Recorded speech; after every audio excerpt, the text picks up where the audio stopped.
at that level that should be giving that information to the council, they should be held accountable to make sure that the council has all the information they need to make decisions.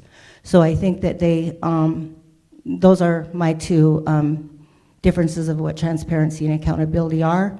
I think they're important, and I think that those are things that really need to be brought out and carried through. Thanks. Oh, and my name is Jamie Pluff from the Polson District.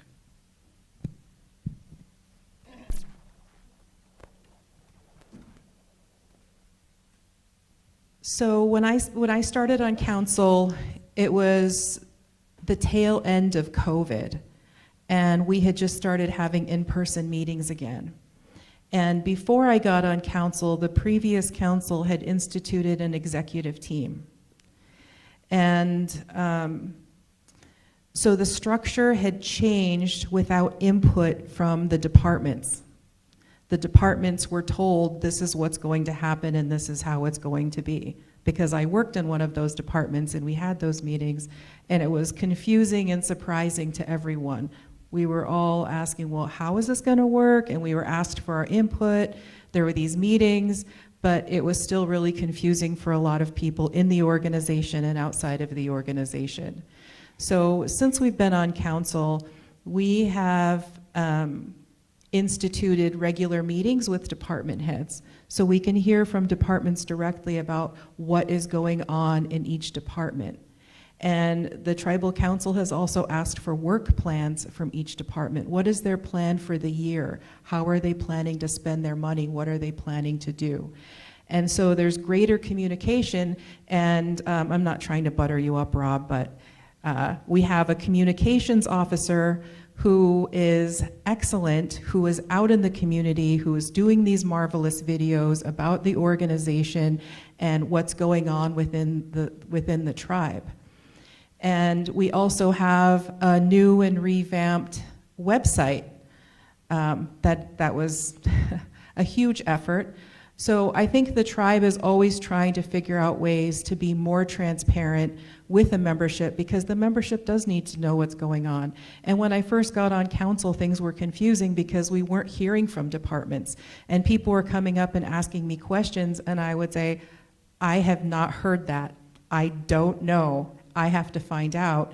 And it shouldn't be that way. There has to be really clear communication all around throughout the tribe within each department. And I feel like the current council has really done a good job of that, of revamping the website, of hiring a communications officer who is really proactive, meeting with the departments and asking for their input, and asking for greater accountability with work plans. And just on a personal level, every time I go on a trip or do anything, I give a detailed trip report about what I do and how it benefits CSKT. Because at the end of the day, everything we do has to be in service to everyone else. Lamlepsh.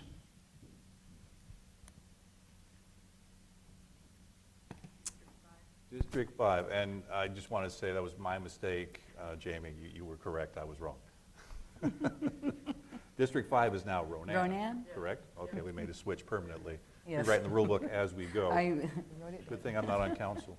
Right. Got to be fluid. And question 2. Doing great now. Challenger goes first. Challenger, Ronan, ready for the question. What are your views on language revitalization?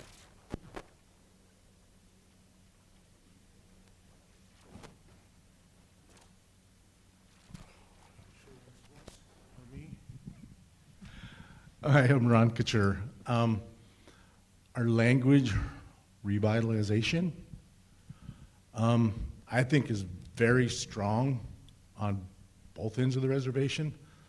The Salish language has their apprenticeship program. The Kootenays have their language apprenticeship program going. I wish there were more people that could be in that program at each year. I know they hire every couple years, I think. I wish there was more people in it. I think both programs are very, very strong. Children coming out of Inkusum You know, it's amazing what those kids, how they can talk Salish, the songs, the language. I wish we had more opportunity for us to do it. I grew up with it. My dad was fluent in it. And when people would come over, Aunt Helen would come over, they would sit at the table and they would talk Kootenai all day long, drink coffee all day long. I never knew what they were talking about. I'm sure they were always laughing about me. But I didn't know what they were saying. But again, I really think our programs that we have going, even out of SKC, the language coming out of there is very strong. There's a lot of people interested in it. I just wish we all had more opportunity to get into the programs and learn more. That's all I got with that. Thank you. I can repeat the question if you like. The question is, sorry. What are your views on language revitalization? Is it on? My view on language revitalization is something so critically important to us as a tribe, as beings, to know who we are, where we come from, and to understand the language. And, you know, I had an opportunity today to be down with the elders, and I know I could tell today something, they were feeling a little bad about one of the elders program. But they talked about what they bring to the table, and there's so many things that they do bring, but language is one of them. And to have our children and our families, and you see huge changes in families who have adopted that model of understanding and learning the language. I personally know songs from wakes. That's how I know the language, and my little bit of words that I do know. And it has changed me. I really believe that when you get a good understanding of that, it really does. I've seen changes in people that I never thought, you know, would happen, but boy, I don't know, it just brings them back to a whole different style of living and life, and they want to learn more about the culture and the history, but it's so important that we continue with Inkusum and the language programs that we do have. But it's a very difficult language, but that's what is so unique about it. You know, you listen to, you know, your standard language, Spanish or English, you know, but Salish and Kootenai to me, is so difficult. But I'm even picking up the Kootenai part, because I remember when my mom, when I was really small, she'd take me to wakes in Elmo at the old Custata Hall, and we would sit around the wall and we would sing those songs, and they were beautiful, just absolutely beautiful. So today when I do go, I can actually sing those songs, but it really brings back a lot of history. I remember a lot of the older people when they sang and stuff, and it was very important for me as a tribal member to understand that.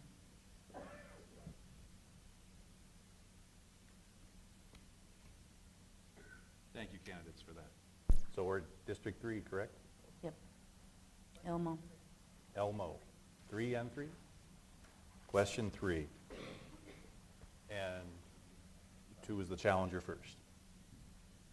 Question is, as a member of council, what would you consider to be your top projects, and are any different than current efforts?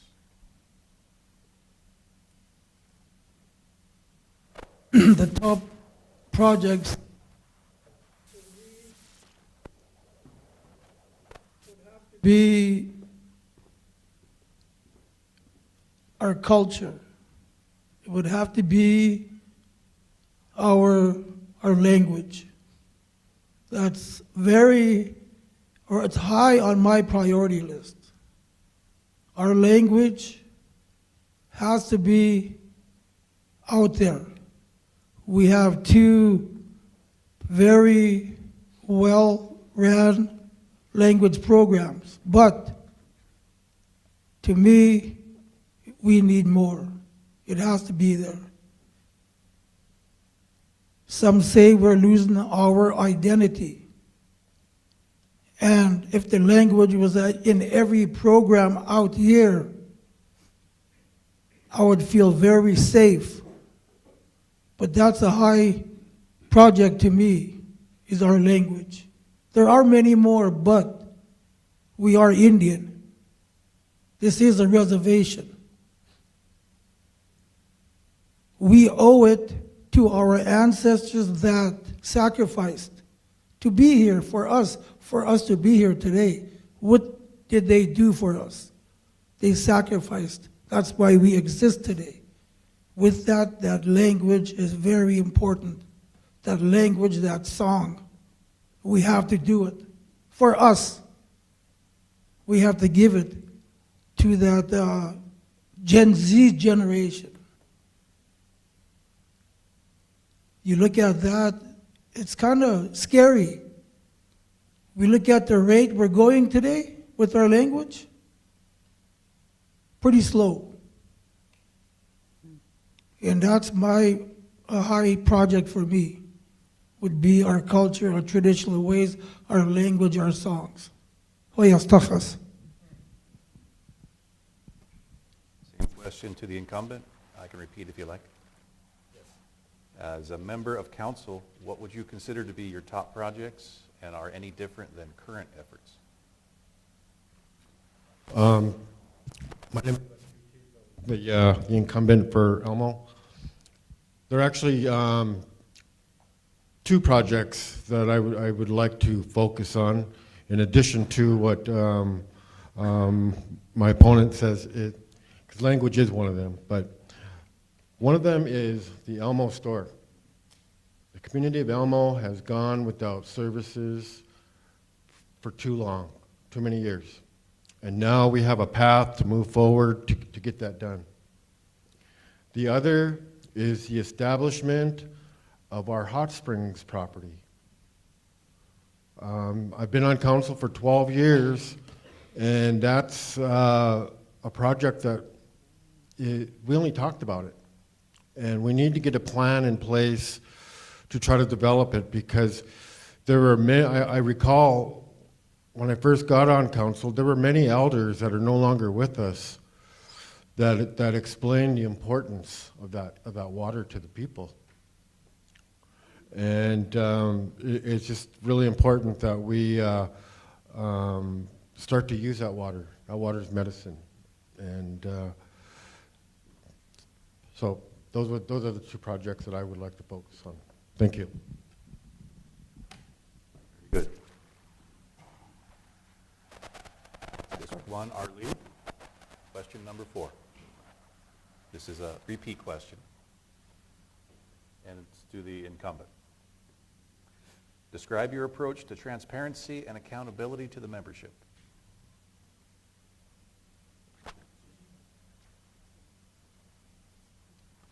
Again, the question is, describe your approach to transparency and accountability to the membership.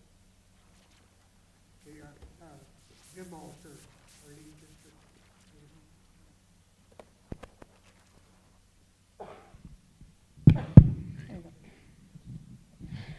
How about now?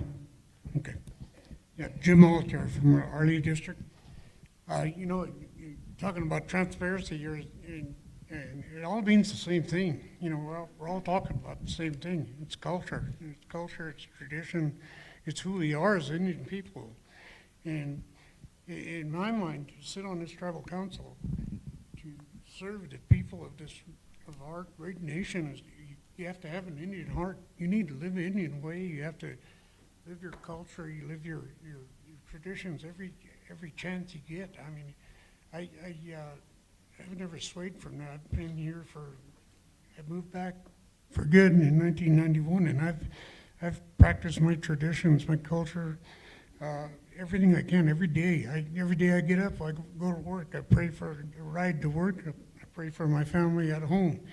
I live my I mean, to me, it just really burns me to see that we're not living an Indian way every day of our lives. And everything we do to serve these people, we need to serve them with an Indian heart.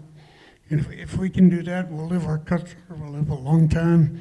And I hear what all these guys are saying. It's all the same thing. It's our culture. It's how we got to live. It's how we got to maintain our Indian life. We got to maintain ourselves. We got to take care of our people in an Indian way, and we can make that happen. It's the way we'll save ourselves. It's the way we'll save our nation. Just live our heart, live our Indian heart, and we'll take care of it. I'm not. I can repeat the question if you like. Yep, thanks, Rob. Please describe your approach to transparency and accountability to the membership. Okay. Why is that important? Why is transparency and accountability important? Because without it, there's a barrier between the council and the people that they serve. Transparency creates that visibility as a connect. Accountability creates a connection on so many levels. It's one of the fundamental responsibilities that I believe each individual councilman needs to have. It's one of the few things that an individual councilman can do by themselves. That communication, that transparency, that working with the people, explaining what's going on, taking the time to hold district meetings is critical if we're going to remove the barriers between the council and the people. We don't have a lot of people here tonight, and I want to thank each one of you for being here and to all the people that are tuning in Cyberland. But if we had more accountability and transparency with all of the issues that are going on that affect each one of our lives, we would have a lot more people here. There would be a lot more interaction that's going on. But how do you interact if you can't see what's going on? How do you express what's going on if councilmen are not accountable to you and are opening up that communication to you to do that? That's critical. I'm committed to having monthly district meetings in Arlee, and would invite the entire reservation. You don't have to be from Arlee to attend a district meeting down there, but I'm committing myself to having monthly district meetings.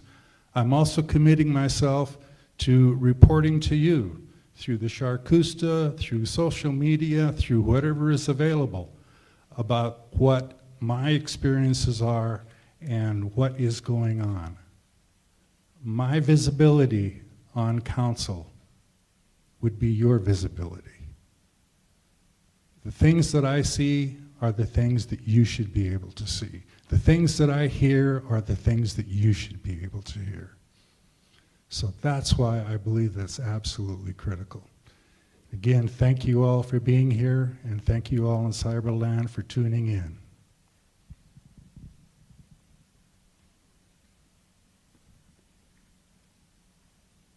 Hello. Apologize for kind of a hoarse voice. I'm getting over a cold. So we're now going to enter a very fun thing called rapid fire. You have a little 2-color card by you. Red is for no, green is for yes. You're all going to choose your response, yes or no. At the same time, you're only going to have 5 seconds. They should. Erica is requesting that you all stand. Forgot that part. Thanks, Erica. Red is yes. Red is yes? Oh, I'm sorry. Had it completely backward. Green is yes. Red's my favorite color. It is always yes for me. Green is go. Okay. Yes. All right. One more time. Green is yes. Red is no. Okay. I should do the easiest one first, but no, I won't. Should we update the Flathead Nation flag?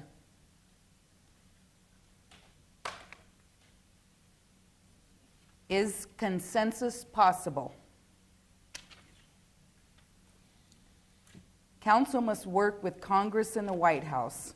Do you accept the duty to consult with all federal administrators? Do we have more that unites us than divides us? Are the Grizzlies better than the Bobcats? I watched carefully on that one. Thank you. Thank you. You can sit down now. I'm looking for guidance. Are we doing audience? Audience questions? No audience. If not, I'm going to do impromptu. Just kidding. Back to that Grizzly Bobcat question. Congratulations, everyone. We successfully made it through round one. This is a 4-round event, and the next topic for the second round is going to be community wellness. We're going to follow the same format of the random district, random question, followed by rapid fire, and then maybe an audience question.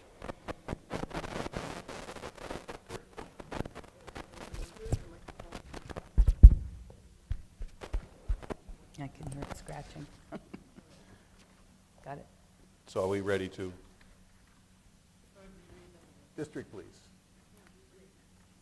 Reread. What would you like me to cover again? I set it up and I said we're about to start. Oh, yeah. We're about to start the second round. Okay, if we're all ready, we're going to pick a district. District 3, which Elmo. is Elmo. Question number 2. Again, these are under community and wellness questions. And the incumbent will go first. Question 2? It flies out of my head so quickly. Question 2. Why do you think addiction and homelessness plague our communities, and how would you address it? Can you repeat that, please? Sure. Why do you think addiction and homelessness plague our communities, and how would you address it? How do I, homelessness afflicts our community, address it? Correct? Yes.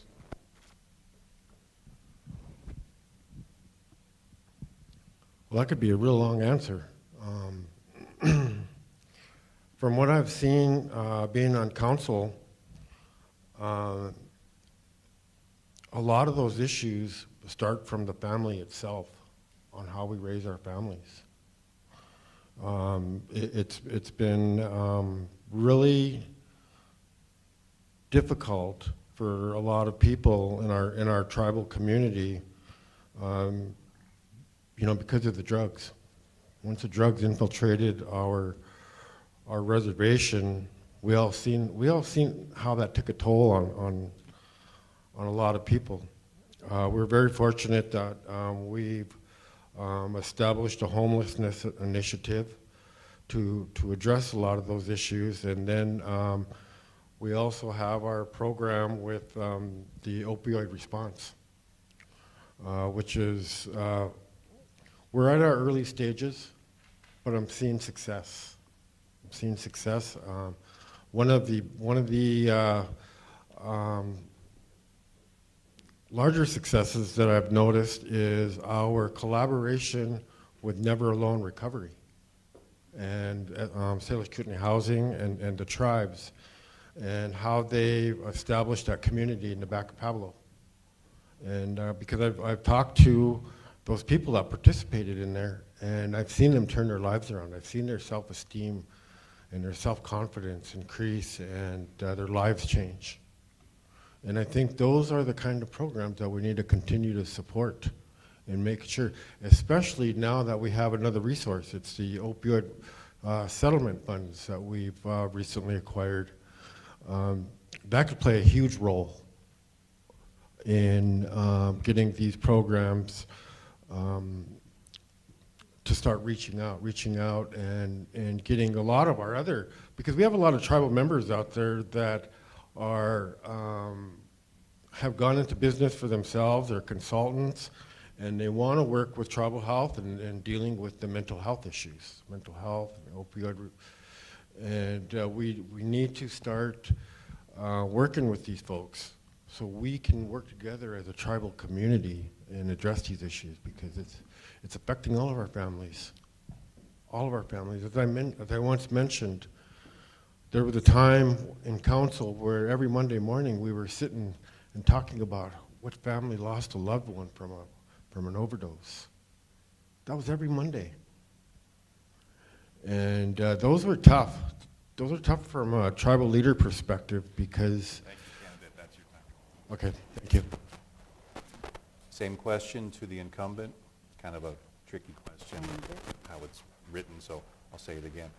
Why do you think addiction and homelessness plague our communities, and how would you address it? Well, first of all, our tribe, our tribal government, the programs we have, I see our programs top-notch that we have today. And the question he just asked, he shouldn't even have to ask that question with the top-notch programs we have. But we start in the community. We go into the community, we know our grandparents, we know our parents, we know our aunties and uncles, we know what they went through and how they gave it to us so we can share it. By doing that, some grabbed onto it, some paid attention, and they went into the communities, and they did what they could. I'm living proof of it. I was a druggie, I was an alcoholic. The way of my people is why I am here today. I'm not knocking any program on this reservation, but our traditional and cultural ways, back then, they lived it. They may have had a few homeless people, a few sick people, but not as much as we have today. So it starts in a community, it starts with you as a parent to share it. And our programs today, I said they're top-notch and they're doing what they can do. But there are other approaches that I sat in and these approaches weren't spoke about because we lack the knowledge of our cultural, our traditional ways. It worked back then, it worked on me, it worked on quite a bit of people in my community. How many of us are sober today? It worked. Thank you.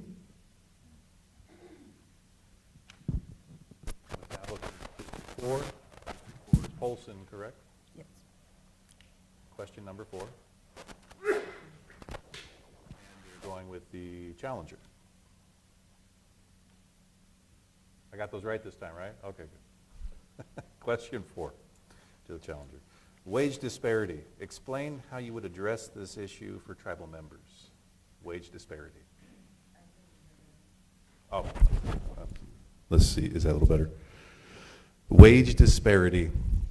Explain how you would address that issue for tribal members. Wage disparity. W-A-G-E, wage. Not weight. Weight disparity? Not weight. Working on it.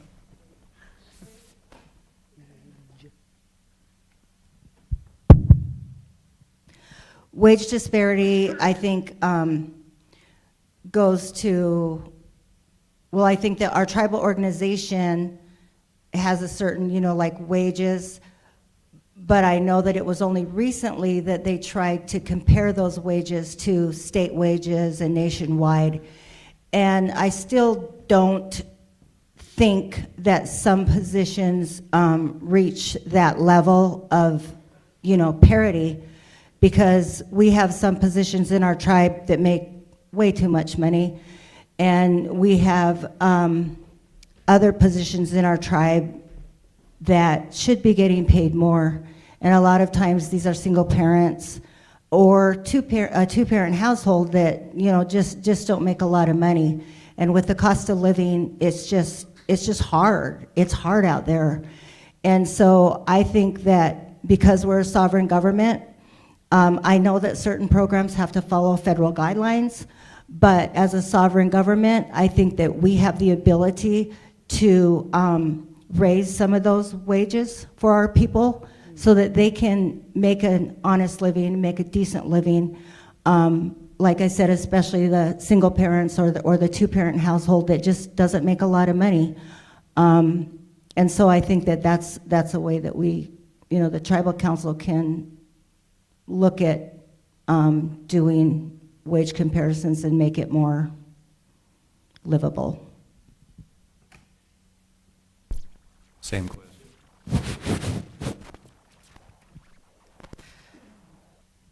So one of the things that we have talked about recently, actually Tom has brought this idea up a number of times, is creating our own minimum wage that's higher than the national minimum wage. And I think that's a really good idea, and that's something that I really support, is that our tribe should have a higher minimum wage than the federal minimum wage. Because we live in a really, we just live in a high cost area. And I think everyone I know is struggling in some way right now. And I also like the idea of going back to the way the tribes used to structure their pay. Because I have been a manager, I've managed budgets in different jobs that I've had, and I think, oh my gosh, it would be so hard as a budget manager to stay in budget when everybody's salary is recalculated all the time. Because someone's salary might go up a lot, and then you have to figure out, well, now how am I going to balance the budget and pay them this rate? And then what if that salary is calculated and it goes down? You can't take someone down. They have to stay where they are, and I think that's ultimately not very sustainable for the tribe. And so the way the tribe used to do their pay structure is in a step program, more like the federal government. And I think that's more predictable, and I think that's more fair.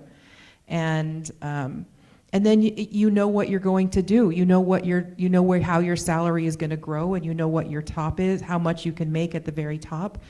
And also one of the things that I would really like our tribe to focus on is apprenticeships and internships, because that's how you create upward mobility. You give people the skills that they need to move up. And so a lot of those high-paying jobs, they need apprenticeship programs, so you learn what that job is and you open the door. So I was so fortunate. Everybody deserves an opportunity to grow in their job. So more workforce training, so people have upward mobility. But when I was in college, Kevin Howlett, who was the education department head, had a career tracks program. And so tribal member college and high school kids could get experience in a job. And that's actually what made me decide to be a teacher, because I thought I wanted to be a social worker, and I worked there for a summer, and I thought, I cannot do this. This is a really hard job. It requires a special person to do this.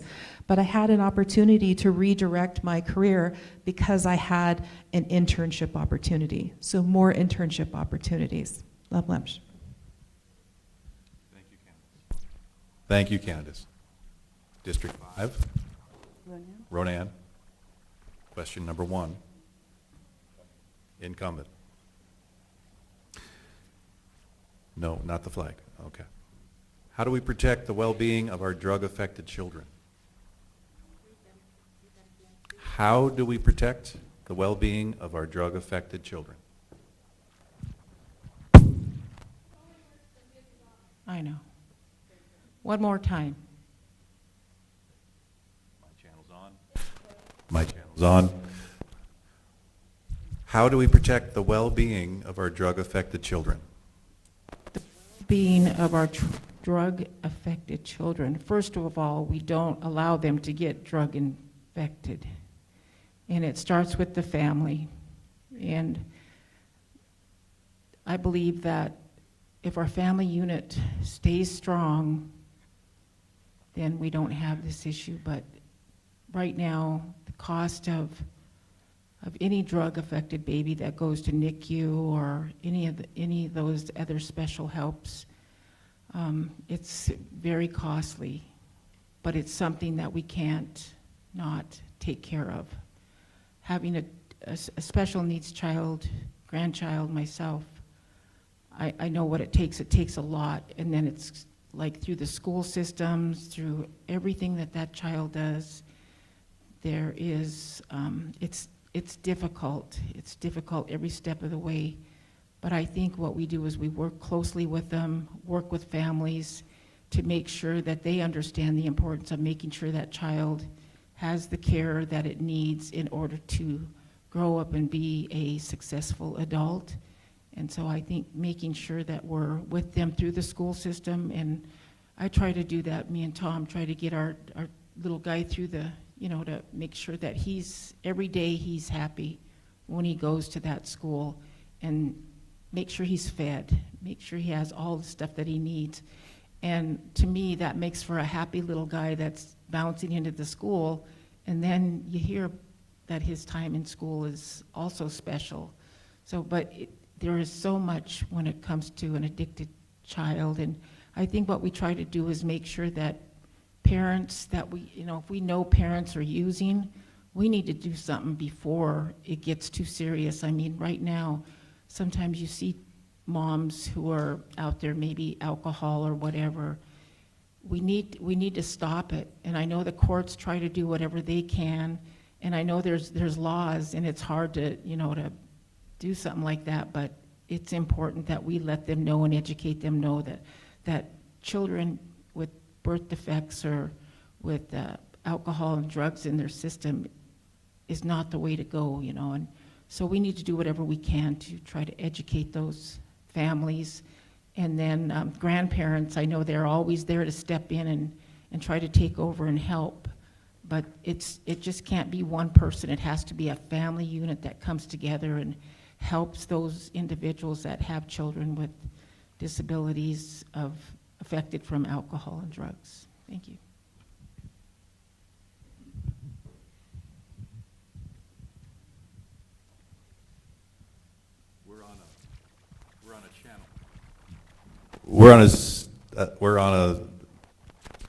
The way this works is only one of these can be on at a time, and it'll continually fade out, so please ask me to repeat if it breaks up.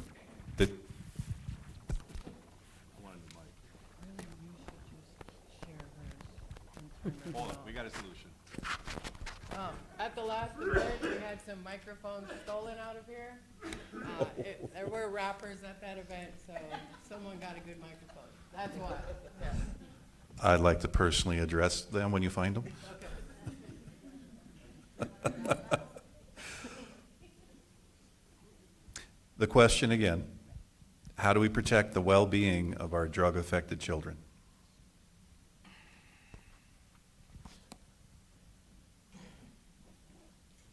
To even start to protect our drug-affected children, we all need to get together with the parents who are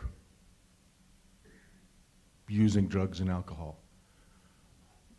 They need to know that they are cared for, they're welcomed. We all need to step up and help them. That, I feel, would help stop, well, maybe not stop, but slow down the ones that are being born to drugs. And the ones that are already in the homes, somehow they're getting affected by it, whether it's ingested or taken or just being around it. But those parents in those homes need to know that there is help out there for them. I feel a lot of those parents are scared to step up and ask for help because they don't want to be looked down upon because they use drugs. They need to know that there are people they can talk to, places they can go to, that they can get help. And hopefully that would slow down all the drug use and all the deaths that are coming from these drugs. You know, alcohol's been here forever. The drugs are getting more and more dangerous every day. And people know people are dying from these drugs. And they still use it.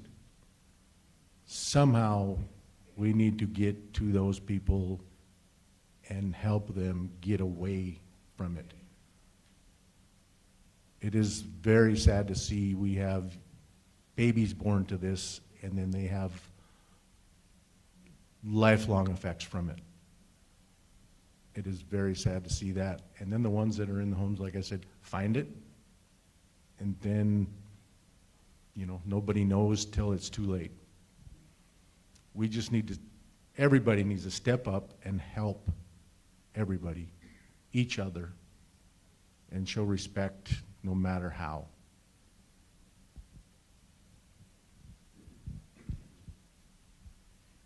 Moving on to the next district, District 2.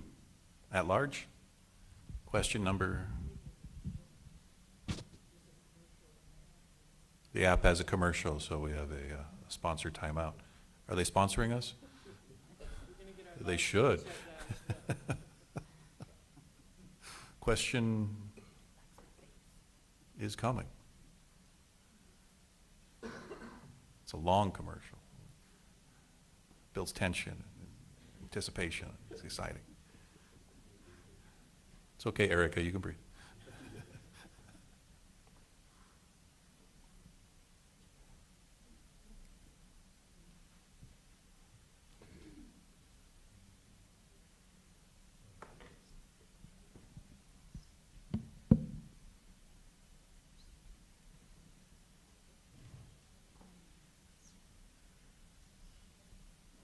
I would have prepared more jokes if I, no. Question 4, District 2, the challenger. You said question 2, correct? Question 4, this is wage disparity. Explain how you would address this issue for tribal members, wage disparity. Well, you know, it's a tough world that we live in. There's no doubt about that. I mean, I work in a casino right now, and, you know, doesn't matter how well I do my job,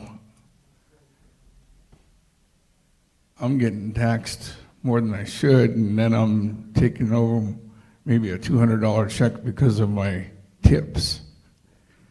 But then just wages in general, people across the board, you know, we talk about a higher minimum wage for our tribal people versus what the federal government or our local government provide for their homes. Call that the COLA, cost of living allowance. Well, it's kind of hard to get cost of living allowance when we pay these hierarchy people who are in our tribe the high dollars. And you, the people, our bosses, question that. But we as council members put it on the back burner, in my own opinion. And we don't think about you. That's not the way it should be. It's not about me. It's not about your 10 little Indians or the hierarchy of the administrations. We need to think of across the board. Everybody needs to make an understandable equality of living. We're all struggling. We're all struggling because of those hierarchy people that we're paying. They shouldn't be getting paid the dollars that they're getting paid. If anybody should be getting cut so that we can provide that for our membership, it has to start at the top. No question about it. Because our people matter, and we need to start listening to you, our bosses.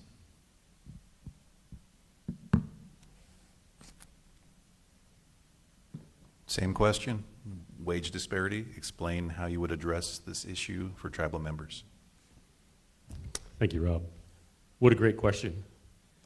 A lot of our problems that we have are because we don't have that across the board in our reservation. So how do we fix that? How do we have high-paying jobs for our membership? How do we promote that? And how does that help our families? You know, first thing, if I was a dictator, I would provide free education, college to every tribal member that wanted to go to school. I'd also provide vocational training to every tribal member, because not everybody's meant to go to college.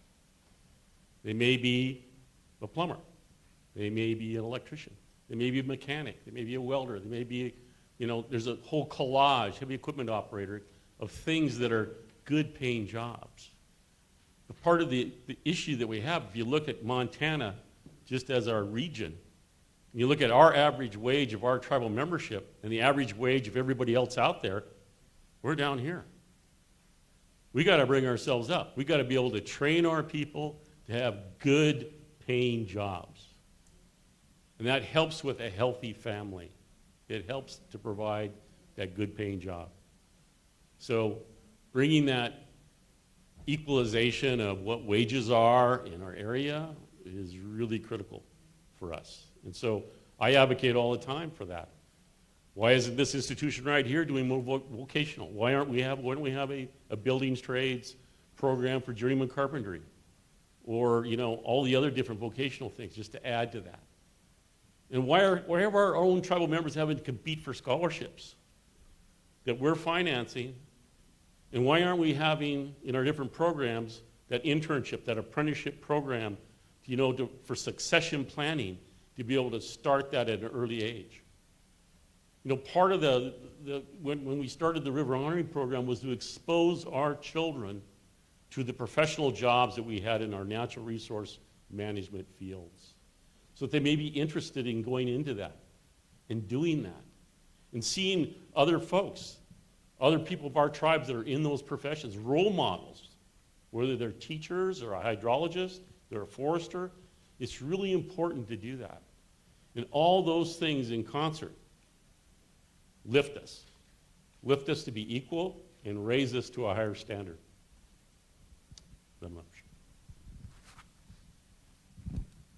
Moving on to our final district. Question 1. District 1. Question 1.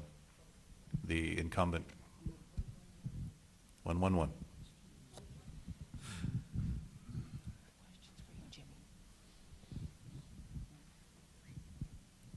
The question is, how do we protect the well-being of our drug-affected children? How do we protect the well-being of our drug-affected children? You know, when I first came on council in 2004,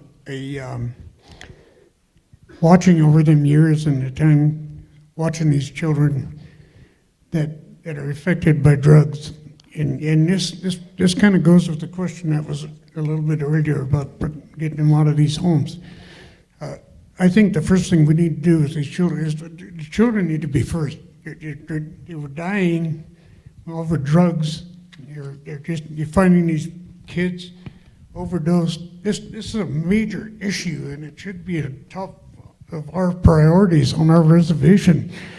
I've been trying to push for since 2004, I was pushing for a treatment center here on this reservation so we can get a start to help these people through these issues. First thing we need to do is get these children into a safe place, get them out of these homes, get them where they're safe, then work on these drug addicted parents or whoever they are, take care of these kids. It's a real scare, and to me, it needs to be taken care of by the law. They've got to do something for the well-being of these children. Somebody has to take care of these kids, because ain't nothing worse than losing a child over this kind of thing that can be helped when they're younger. I really wish that we would have started a treatment center back in the day and had it going right now. We have one of our tribal members, Patricia Hilber, is working on it. They're trying to put a treatment center together in Great Falls. That's a major push. I hope we can support that, because it's the closest thing we have to home, and it's something we needed here a long time ago. And what do you say about the well-being of children? That's where it should start. It should be taken care of as quick as we can do that, and help with the people that are bringing the drugs. Take care of these children.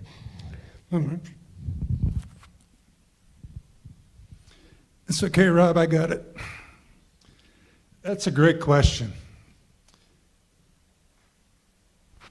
If you had a toothache, would you go to an elected official to fix it? If you had a sprained ankle, would you go to an elected official to fix that? So we have drug-affected children. Are we going to go to an elected official to fix that? No. The answer to that question lies in the approach. And as a council candidate, the approach that I would take to that is to first admit that I don't know the answer to that question, but I know who does. It's all of you. Not all of you, but a lot of you. We have a lot of good people that have a lot of expertise in these areas. They need to be reached out to. They need to be brought in. We need to bring in parents.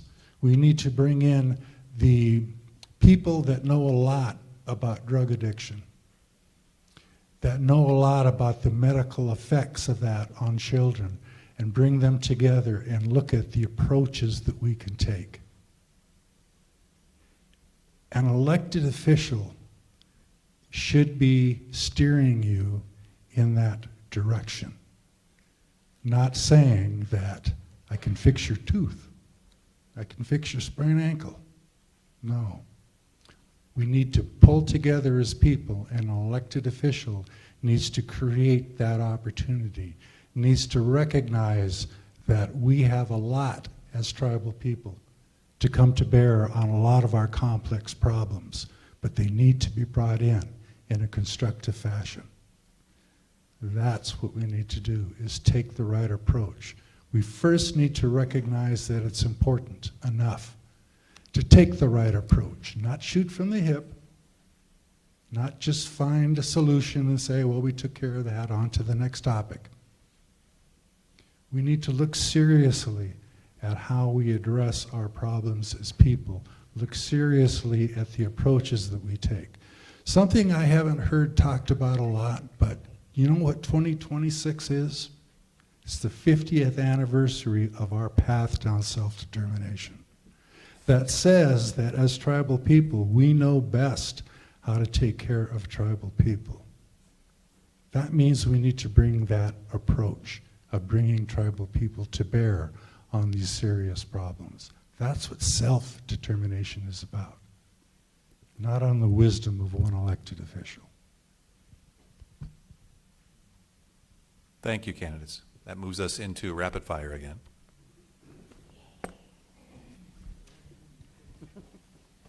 Seventh inning stretch.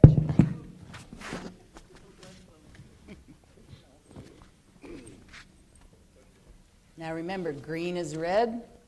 Or excuse me. Up is down. Left is right. Told you I was getting over a cold. Green is yes. Red is no.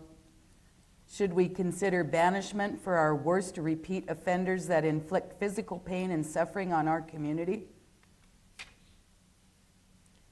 Should long-term state and federal inmates be able to vote in our tribal elections? Should we provide more incentive for employee fitness, like more time to work out? Should the tribal government require people to eat healthier? Should homeless people be able to vote even if they don't have a physical address, but they were here? Would you advocate for a drug rehabilitation center here? Thank you.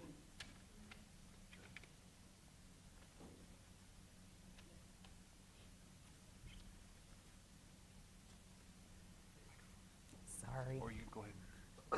You want me to do that? Okay. Trying to update my Instagram. Hang on. Just kidding. Robert. Give everyone a little chance to get recomfortable again. Does that make sense? We're now into topic C. No break, she said. All right, Erica, we're going on. Topic is Generation Z. The district is Polson. The candidate is the challenger. The question, how will you preserve the homeland for future generations?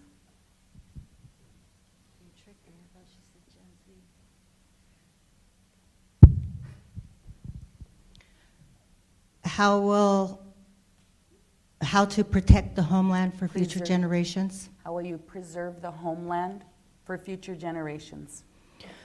Definitely, I think holding on to the lands that we have now and continuing to expand ownership of our land so that we can continue to protect our resources that we have. I think that when our land goes into fee and goes into non-member ownership, we lose control of that. And I feel that we need to continue to keep our land within us. I think that cultural revitalization is important as well. We need to continue our culture, listening to our elders. We need to protect our children, which those are our most precious resources, and continue as a government to really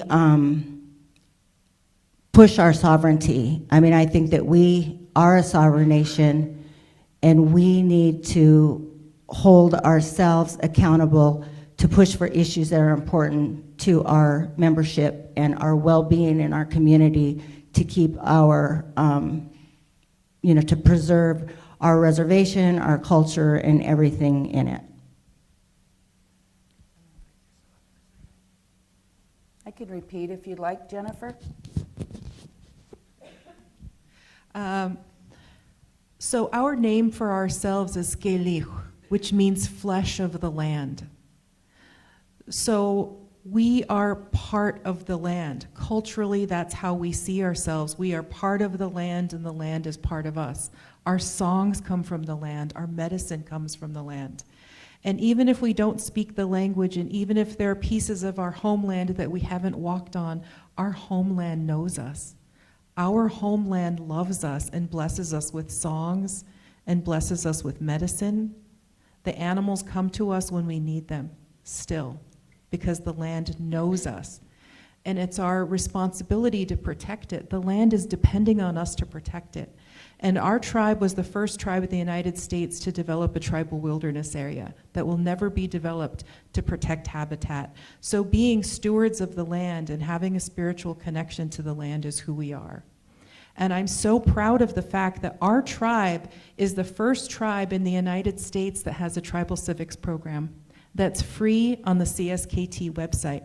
So if we expect people to protect our land and to protect our sovereignty, how are we empowering people to do that? There are some people who don't even know what sovereignty means. And it's one of the most important things that we do on Tribal Council is protecting our sovereignty, our right to govern ourselves. Before the white man came, nobody was homeless. Nobody failed to receive an education, and everybody got their medicine from the land. We were all connected to it naturally. That's our natural state of being. And so we have this really wonderful tribal civics program that the education department created, so you can go on there and learn how anyone can access these materials and educate themselves about important court cases and important information that we can use to defend the land and protect it and to defend our sovereignty. And earlier I mentioned having an apprentice program. I think an apprentice program, we need to find ways to get youth on the land. There are some people whose families don't take them into the woods.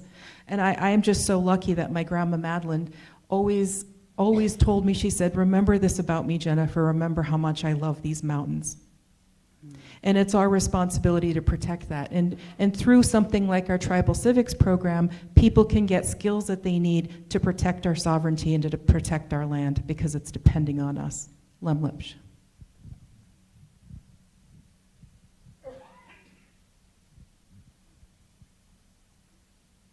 Ronan?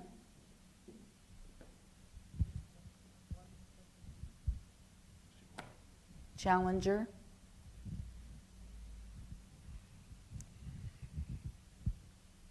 The youth turnout was low in the primary.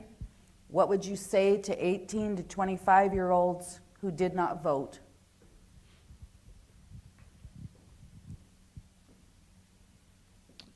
The low turnout of those age voters, I've heard a lot from them, is they say it does not, what council does not affect them. So they don't really know what's going on. They don't look into it. I have told them that what tribal council decides and does affect their lives right now, and it will affect their lives from here on out. There could be decisions for job employment, housing, help with drug addictions that could help them. But they've all said that none of this that we are all here for affects them. So why should they care? But like I said, I've told them they should care because it affects them. And when they have children, it's going to affect their children's whole lives. As soon as they're born, their lives are affected by decisions that are made by this council.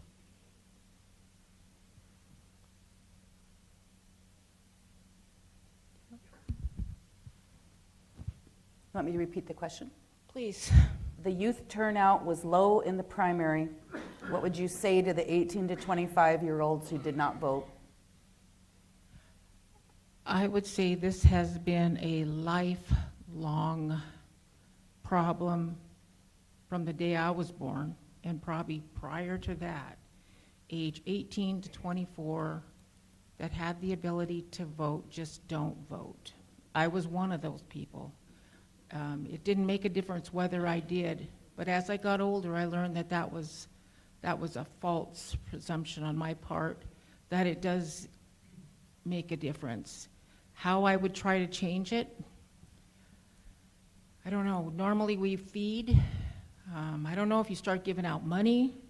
I don't know if it's a difficult thing, but I think the question about transparency and accountability, it's up to the council to make sure that our young people understand, and I think we need to step closer into the school system and start educating at that time.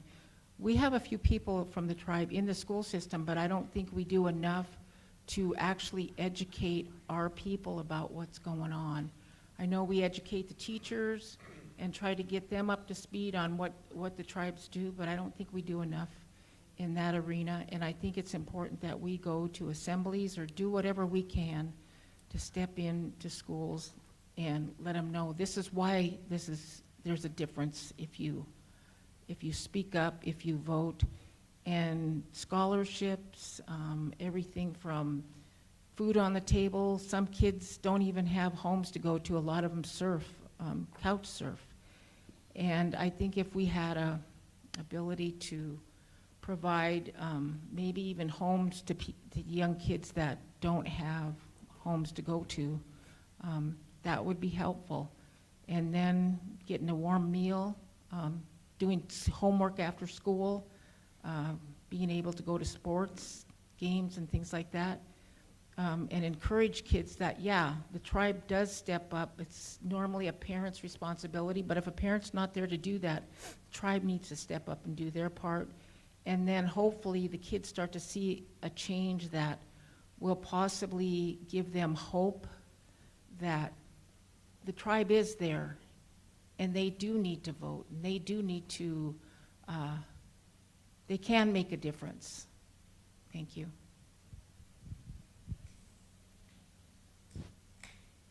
Jocko? Incumbent? And question 3. How will you preserve the homeland for future generations?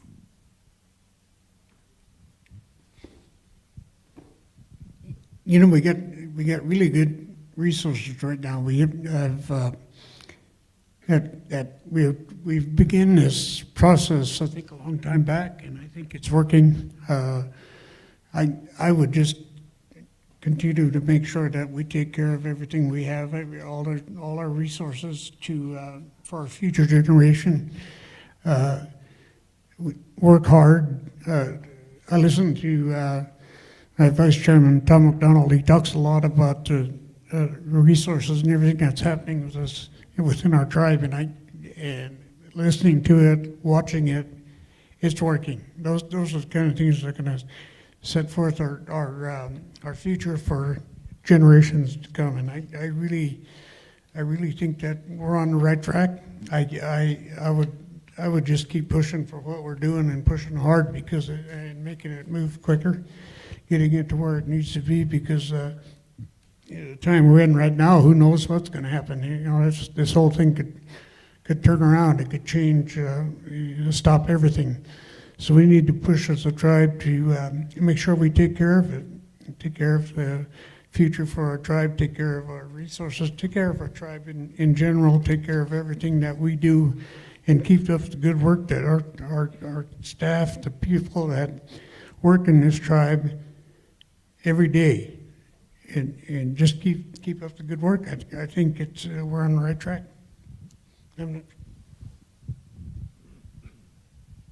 me to repeat, Greg? No. Homeland. I hear two things in homeland. One is home and one is land. So as tribal people, go to the home side first.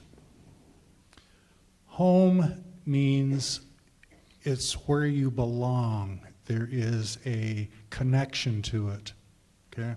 So to me, that means that there has to be a preservation of self before you can have that home, okay?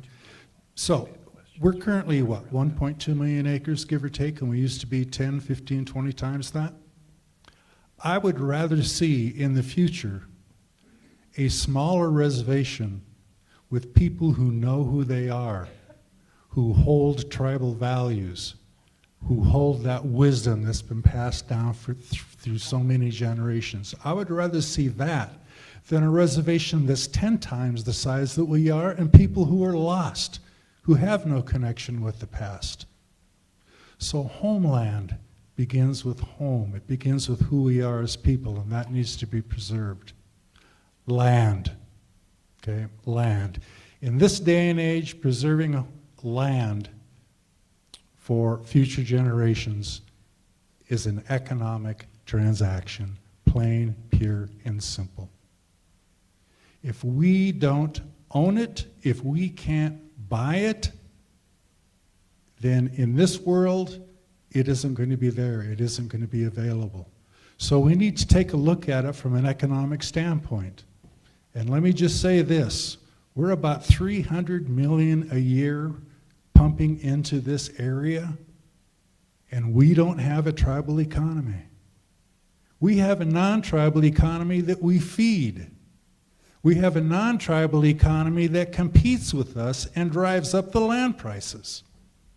So if we're going to do something about going after our land, we need to start with our economy and get control of our economy, and then leverage that into land acquisition. Leverage that into securing the future that we want to do. So we need to preserve who we are, and we need to take seriously where we are today and look at that economic development issue and do something about that in order to secure our homeland for future generations.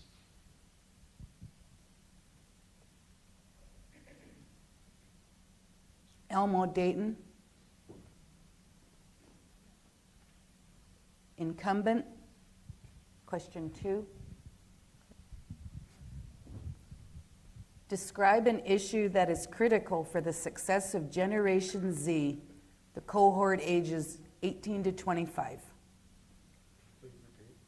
Describe an issue that is critical for the success of Generation Z, those that are age 18 to 25.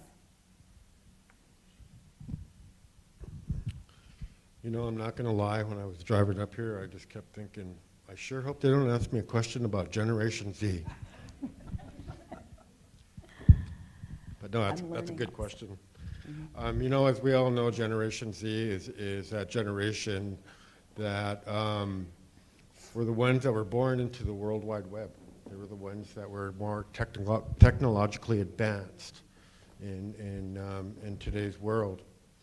I think it's imperative as tribal leaders that we need to engage this generation, because they're going to be their leaders. They're the ones that are going to know, because as we see our world advancing daily, things that are happening daily, now we have this thing called A1, artificial intelligence. And I had a hard time grasping that and figuring out that's going to be running our world. It runs our world today. So I just feel that we need to start making that extra effort to try to get this generation involved in our leadership positions. What that answer is, I don't know. I don't know. I don't have an answer for that, but I know it's been a problem. It's been a problem since I've been on council. It's been a problem before I got on council. You know, I want to share a story with you. So, during the primaries, we had another opponent that was Sakali. Sakali was in that category. He was in that age category, and he had that mindset on what was going to happen in the future. Okay, I sat down with him one day. He asked me, where do you see Elmo in 5 years? Where do you see Elmo in 10 years? And it really got me thinking outside the box. And it's like, wow, this kid really has an interest in our future. And these are the kind of people. And there are many people out there on our reservation that have that mindset. It's just we need to take that extra effort to engage them, making sure that that their input is just as important in running our tribe as anyone else's, if not more important. So, thank you.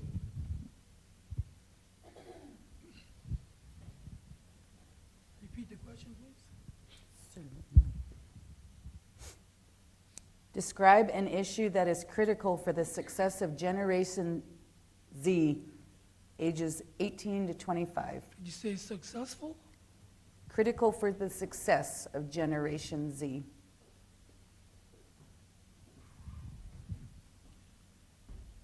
Well, I look at the age, I look at who they are, I look at what they're capable of doing today with the computers. They're on top of it. Maybe we should give them a job to go get us to Jupiter or something. But we have to install who we are as a nation, who we are as a people. Because if we don't do that, we kind of know their road today, where they're going, what kind of people they are. And it is kind of scary when you have a group of people that's not involved with our nation. They may be involved a little bit here and there, but this group is involved in their schooling, their education. They're the ones that think out of the box. They have it going for them. But that does create a problem when they're our age. What are we going to look like? What are we going to be doing? With that kind of expertise this group is taking on today. Who are we going to be? They're going to be sitting up here with a bunch of robots, talking to each other. So install who they are, where their great-grandparents come from. Why are we here today? The importance of this nation here has to be distributed to that group. Is it in the schools, newspapers, where is it at? What are we doing today about it? We have all these programs again. We have all these, the workforce we have. Any of our programs, are they doing anything about that? I don't know. But it's something to think about, and we have to do it quick. It could be a good thing what they're doing, and it could be a bad thing. You look at it down the road. How is it going to benefit us, or is it going to? But it's something we got to think about. We got to do. We can't wait around. Thank you. Time. Thank you. The district at large. Incumbent. The question is, how do we repair the disconnect with Generation Z and our culture?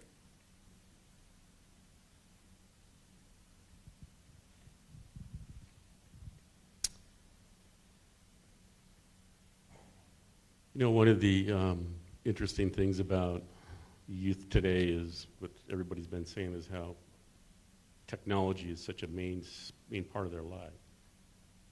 So we need to maximize that as a tool for cultural education. So how can we do that and interest them into that when there's so much noise out there?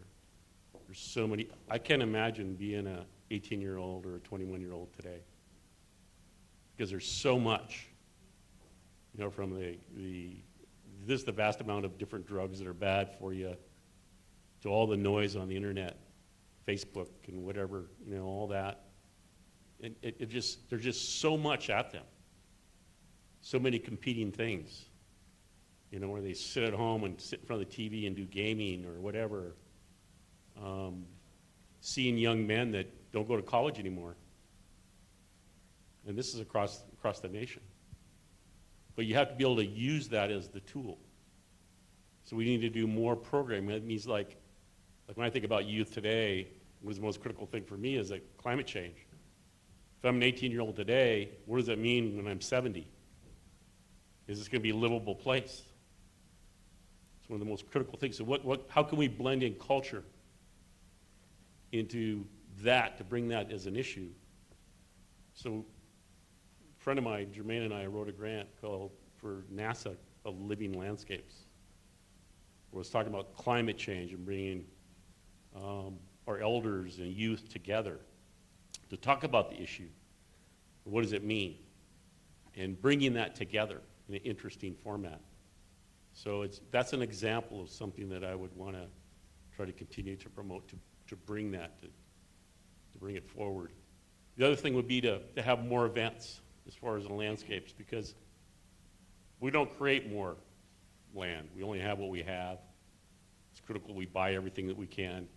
But taking care of it and learning how to do that and getting our youth involved all the time, whether it's managing Flathead Lake, giving back to the resources that we're taking, being involved with the language programs, all those things are critical. But anyway, I try to use technology because that's what they're interested in. That's what their medium is. I'm not sure.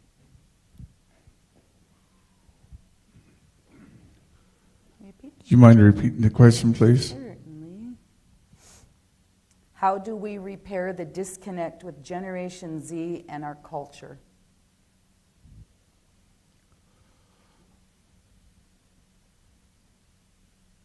Stand up.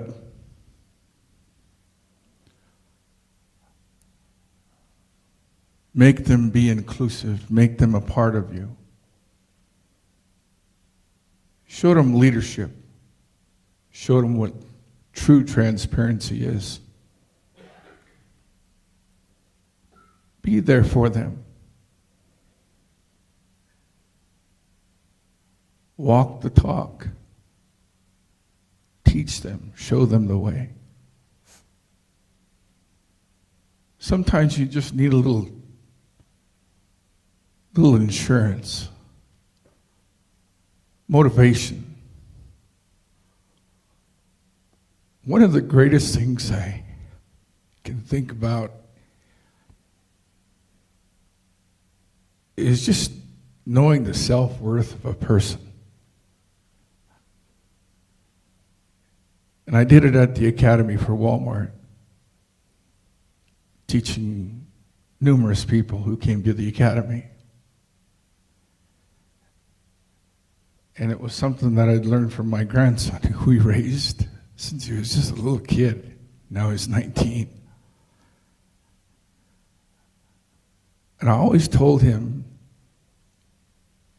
look at the mirror. It starts with you. But I'm going to help you in whatever challenges that you face to become successful in whatever you need to do. That's where it starts. Help them to stand up. Help them to put the best foot forward to do the best thing possible for who they're going to become, for their families. Because in my opinion, right now, that's what they're missing with our council. No leadership. No initiative to put their best foot forward. Why? Because you're going to tell me no. So just help them to stand up. Let them know that they count. Because if you're listening to live streaming, your vote does count.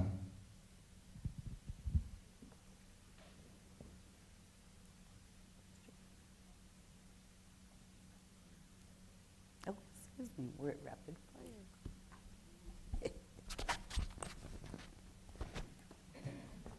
Prepare yourself for rapid fire. Cards ready. Remember, green is yes, red is no. These are all, wait a minute, I got them. Okay, here we go. Is AI bad?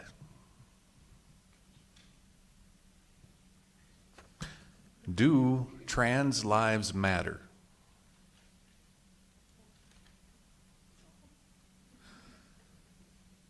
should we consider alternative energy as a tribe?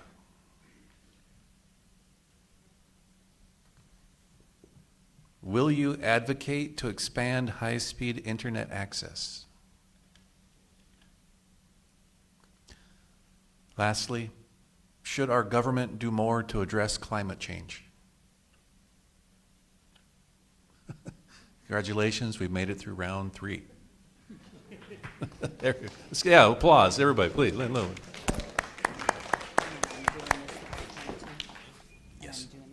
that would be fantastic. You're doing great.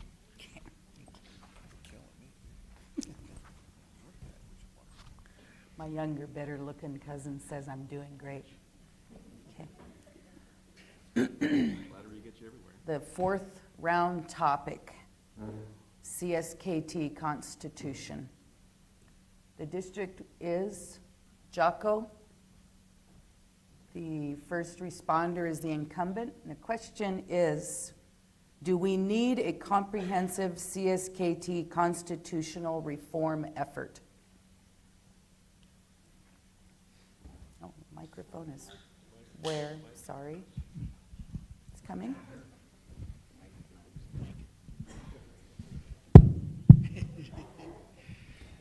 I'll repeat it one more time. Do we need a comprehensive CSKT constitutional reform effort?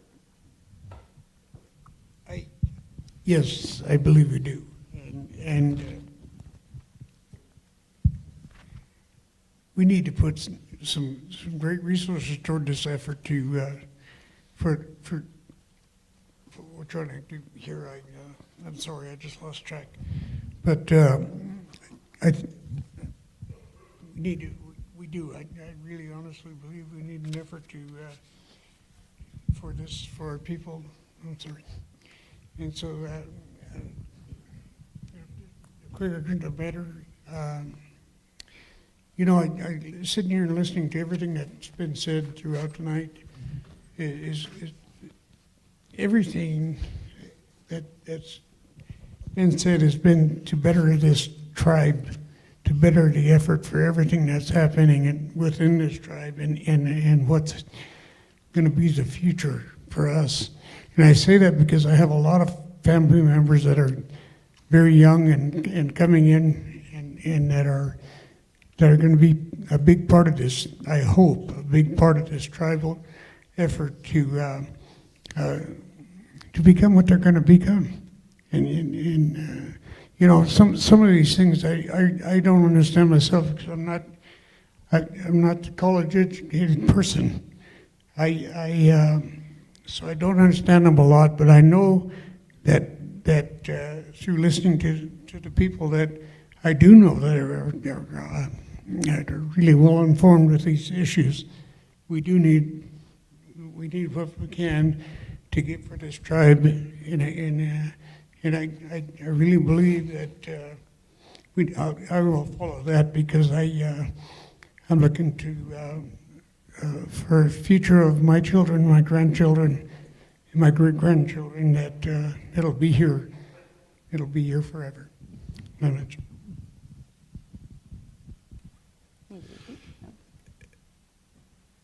Constitutional reform.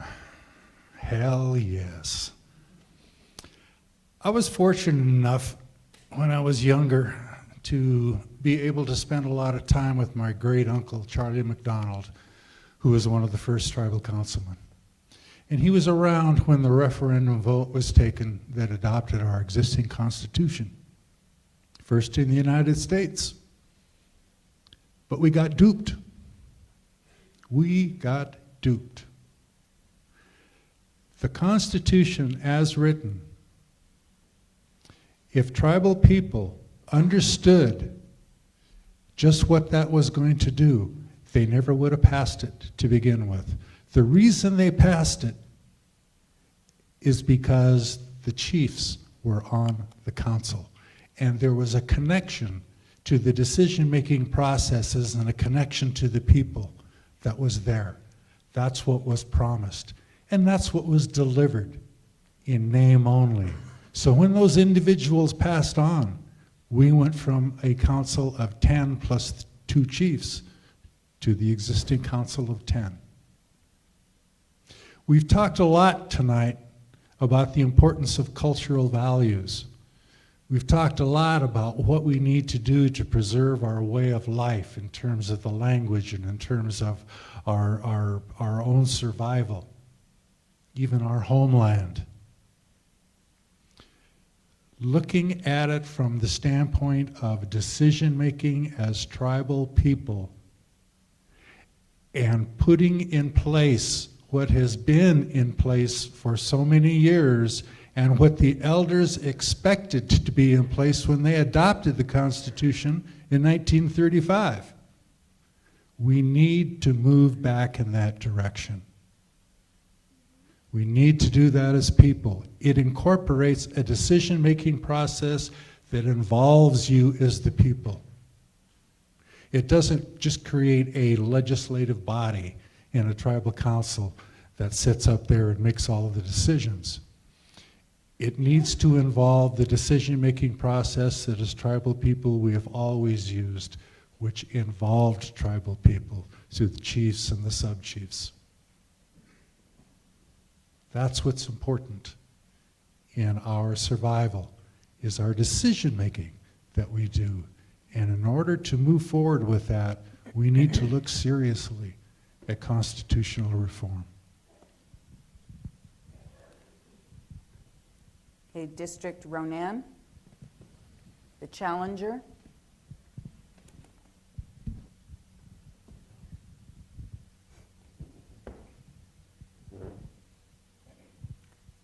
The question.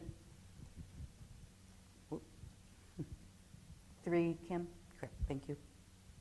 The same question. Do we need a comprehensive CSKT constitutional reform effort?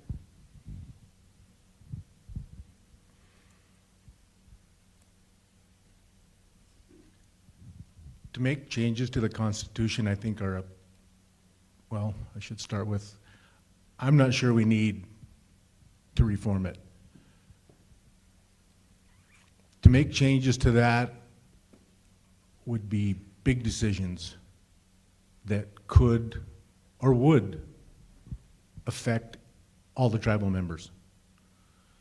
And I don't think the group of 10 of the council are the ones to make changes to the Constitution. I think if there are suggestions for changes, then votes like that need to go out to the membership. They need to say yes or no, they want changes to the Constitution. Because what's going to happen to that is going to affect them and their children, because some changes may not work. Some changes may. So with that, I am not quite sure we need to do a constitutional reform, because it could, like I said, it could help, it could hurt the membership.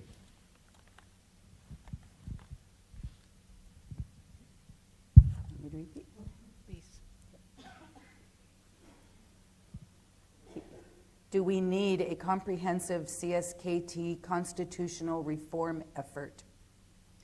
When you mention the word comprehensive, I would say no. And this is why. I've seen tribes go through constitutional reform.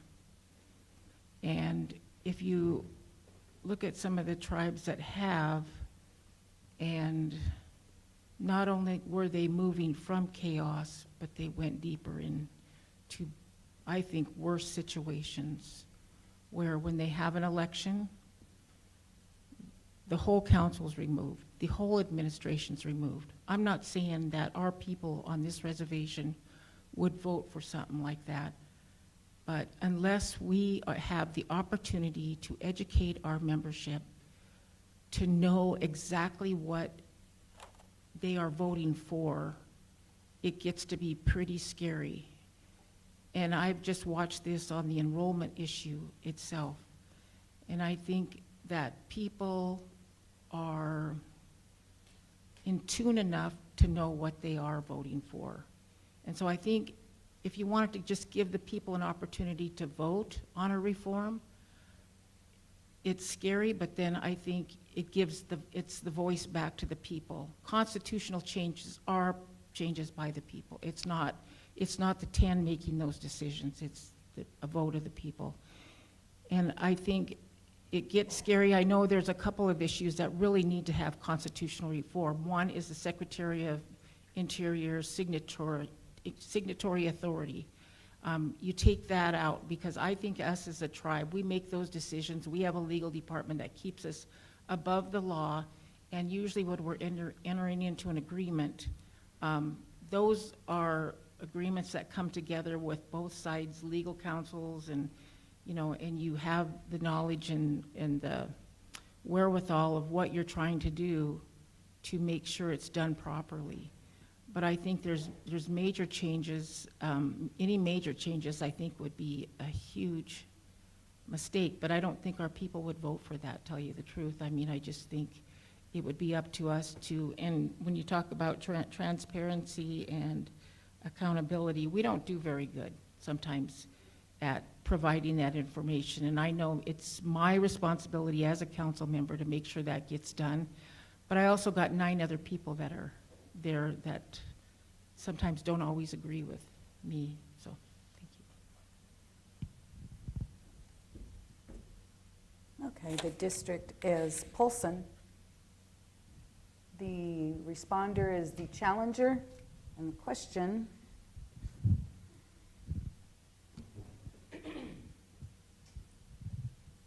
name 3 pillars required for improved tribal sovereignty. Could you say that again, Ruthie? Name 3 pillars required for improved tribal sovereignty.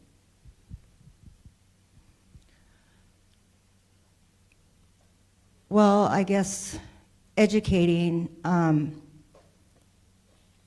membership and all of the council to really what sovereignty means and how important it is to us. The second one would be to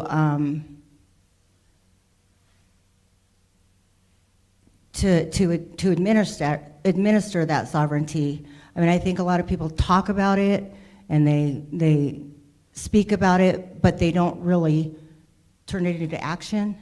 And that means when things happen in the community with county governments, state governments, federal governments, that we just don't go with the flow with, oh yeah, we're just one of the tribes. We need to stand up for what our tribe believes in and our sovereignty and be at the table when they make those decisions to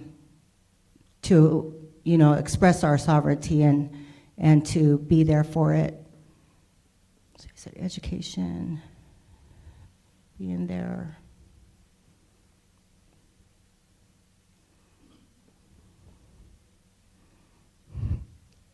And I guess educating also the, starting in the schools with what it means.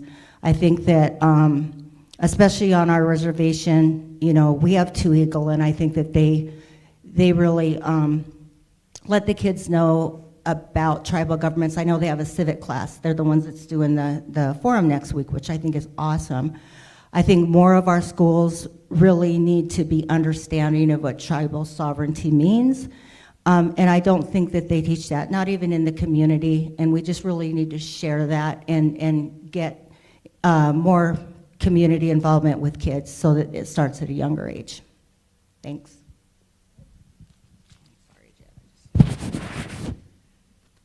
Can you please repeat the question? Certainly. Name 3 pillars required for improved tribal sovereignty. I think first and foremost is understanding that we are a nation. We are on par with the United States of America. They are a nation, we are a nation. And when you're a nation, you have larger responsibilities than other kinds of governments like cities and states. We are bigger than they are. We're a nation. And I think Reaffirming that with the United States as a constant and reminding the United States of their trust responsibilities. Constantly. We cannot let the United States of America shirk on their trust responsibilities to CSKT. And whenever we deal with the United States, it always has to be nation to nation. I think secondly, one of the other pillars of upholding our sovereignty is economic development. We have to hold the United States responsible for what they are owed to us because our land is still occupied. But secondly, economic development so we can do the things that we need to do as a government. This is the system of money that we have now is not our system of government, but we have adapted to it and we have mastered it. And we have some amazing corporations that make money for our tribe so we can provide services for our tribe. But anywhere possible, we have to enhance our economic development so we can continue to provide services to our people. I think third is our mental health. If we are not well, we can't do anything. And so much is tied to our mental health. We talked about our land earlier. So much of my mental health is being on the land. That's my medicine. That's how I heal. That's how I pray, is by being on the land. And so whenever possible, connecting people to the land, connecting ourselves to the land, and doing things that make our hearts strong. That's how we protect our sovereignty. If our hearts are not strong, if our minds are not strong, how can we support our families? How can we be there for each other? How can we be a good, productive member of our tribe? We can't. We have to always find ways to keep our hearts strong, to keep our minds strong, so we can do the work that needs to be done, so we can show up to our jobs, we can show up for our families. So just in summary, holding the United States responsible for their trust responsibilities, always remembering that we are a nation, and economic development, and our mental health and well-being.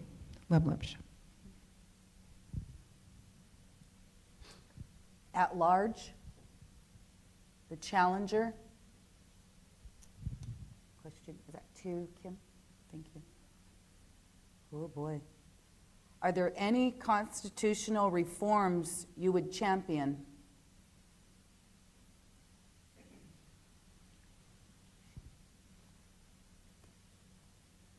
Any constitutional reforms that I would champion? Yes. We need to get back to square one.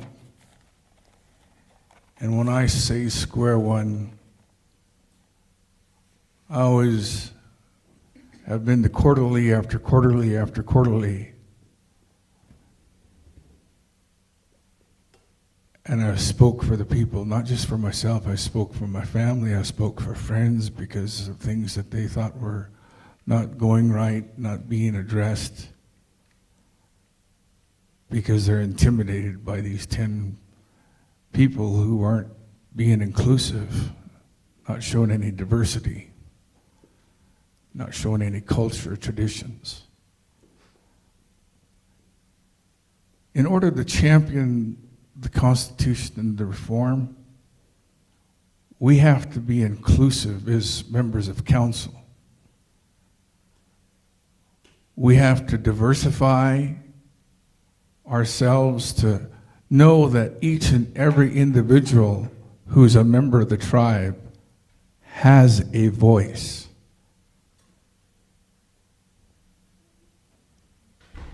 That voice speaks volumes. Especially when I refer to the murals that sit behind them in council chambers. The 3 chieftains.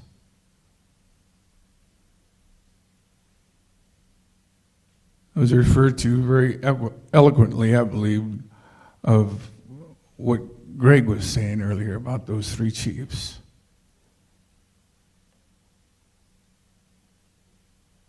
But everything from the Constitution has just kind of like spiraled out of control to where we're lost. We've lost ourselves to this, the at-large. How am I to champion that? To let you be involved in that as members of this tribe. Not to go in executive session behind closed doors to make a decision without your voice. That's not inclusiveness. That's how I would champion it, letting you be our voices.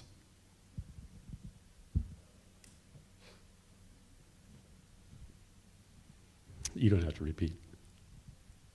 I was fortunate to sit on a Constitutional Review Committee nearly 30 years ago. Of course, the same issues are here today as were back then. But we came up with 14 amendments that we presented to Tribal Council. Not any of them made it to the people for a vote through that exercise. But a lot of things came to light that became issues that were really important. And Carol mentioned one that was just right off the get-go, easy for me to champion. Get the Secretary of Interior out of our business. It's our decision. We're our own nation. We don't need Big Brother to tell us what to do or approve every little thing that we do. It's stifling. It's ridiculous. That's the first easy one to do. The Constitution right now states that every tribal member has equal access to all the resources and every activity that we engage in. But you go tell that to my niece that lives in Columbia, Missouri. She doesn't have the right to vote. She doesn't have the right to many of the different things that we provide for every member here on this reservation. She has none of that. So definitely there's certain things in the Constitution that need to be brought forward into policy to make sure that we are following what's there and actually make it even more inclusive. The elections. I'm going to say this. I agree with Sam. Because I believe there is not one man, one vote right in what we have going on right now. When they set this up, when Greg talked about Great Uncle Charlie, they based that council representation on the current populations in our reservation communities. So certain districts had 2 representatives, certain districts only had 1, but it was equal, and you could only vote on your district. Run for your district and vote on your district. You live in the same nation, you couldn't vote on the Polson rep. It's not your district.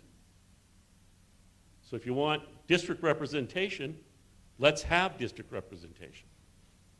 Let's put that in the Constitution. Let's get it out of the council's decision-making authority and put it in there. So we all have the opportunity.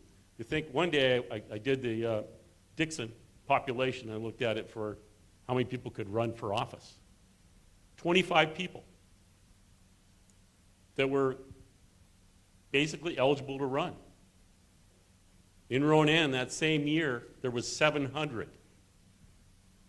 How is that equal for all the membership? It's not equal. The district is Elmo. The responder is the incumbent. Question 1.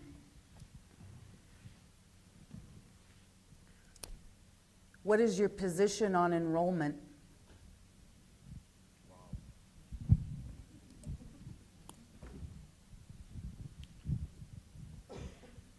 Thank you for the question. And those of you that didn't see that asked for my position on enrollment. As we all know, our enrollment is declining, and that was predicted with the Deward report here that was done some time ago.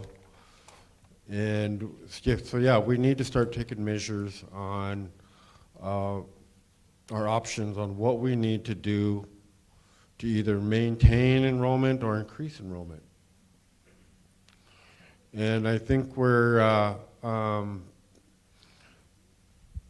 you know, when that question first rolled around, and I kept thinking about increased enrollment, One of the concepts that I kept thinking is we can't even take care of the people we have now.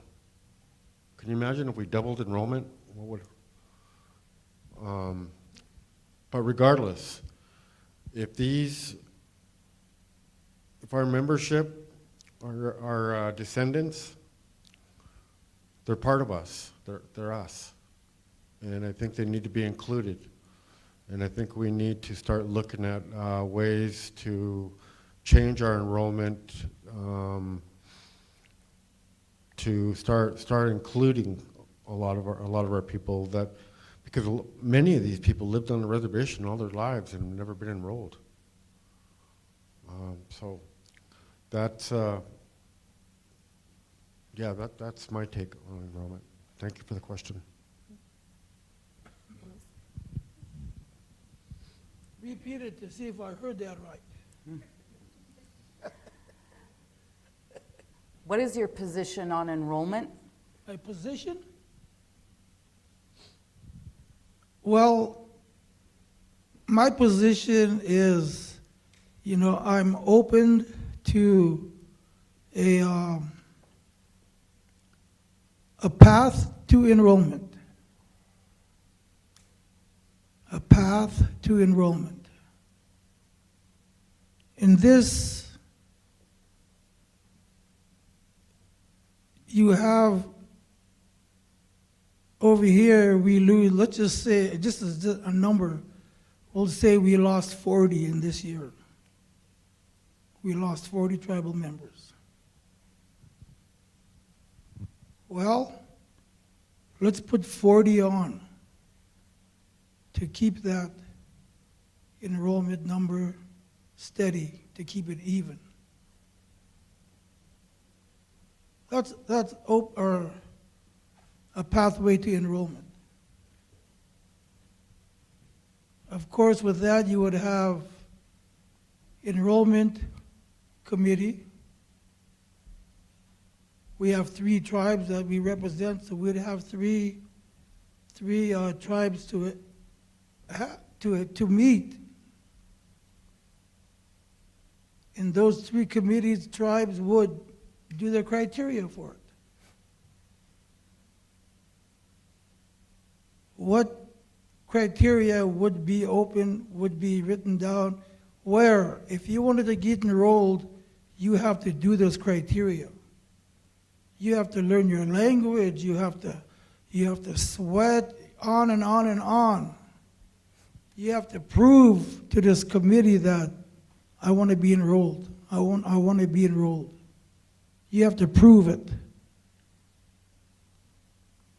Who would we go after first? The split family? First generation, second, who would be, in line for this? Well, they use today, the people, the membership they use are people, they count them, they use them for numbers to get a grant. So maybe the people that are low poverty, we'll throw them on first. We'll put them on first. So you can use them for a number. So you can get more monies to help. So an open path to enrollment, I'd be open for that. Thank you.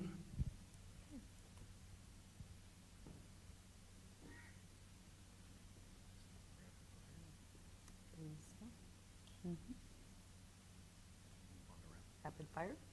Thank you. Final round of rapid fire. You got it. Yep. Oh.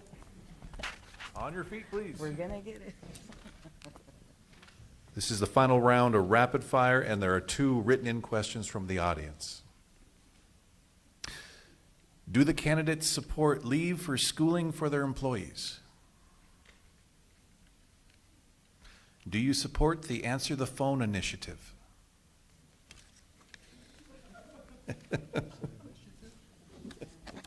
Yes. Should off-reservation members be able to vote? Do we adopt lineal descendancy for enrollment? Do we include all, no abstaining? You abstain, it's going to get pointed out. Do we include all Indian blood for enrollment? Should we leave enrollment as it is?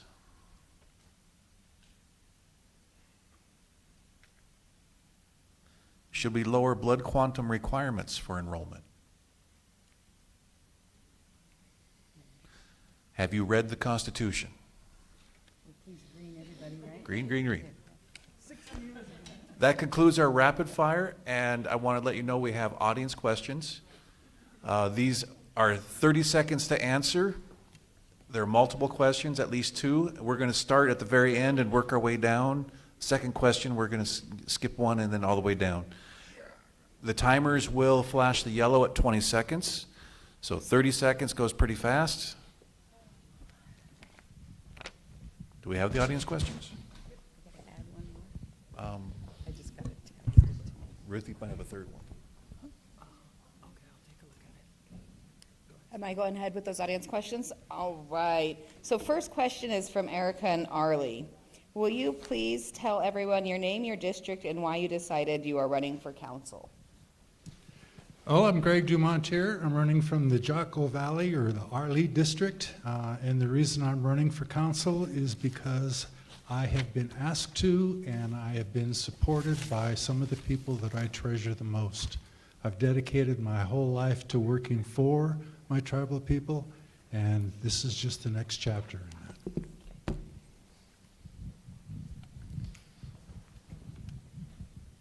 Name, district, and why are you running for tribal council?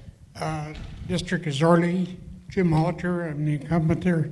I'm running for tribal council because I believe that I can still help the people within the district and within the tribe to get all they can out of it. I really care for the people there. I love the people within the reservation and all the tribal members, and I just hope that I can still help with them. That much. Carol Langford, Rodan District. I love my people, and I love working hard for them. I don't always, I'm not always able to do everything I promise, but I work hard and I try to get the answers. And when I have to tell you no, it hurts, but I'm able to do that just because I think it's important people know, you know, what to expect, and always care for my people for sure. I'm Ron Couture for the Ronan District. I'm running for council because I was asked by some people in my district if I was. At the time I didn't know, but I finally said yes because I want to, I've heard a lot of people say it's time for change. I want to hear what the people want to change so I can help the people, be here for the people.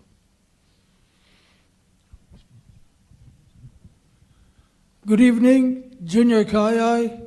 The reason I'm running for council is because I care for my people, I love my people, and I know that I can do, and I will do a hell of a job. I love my people so much, I know, and I love the government aspect of this. And I know that people are out there, they're crying for help. And I want to help them people. I know I can do that. Thank you. Thank you for the question. My name is Len Tuteeth from the Elmo District. Why do I want to continue to run for council is I've been on council for 12 years. I believe I have a true understanding of how the government works and how our tribal organization works.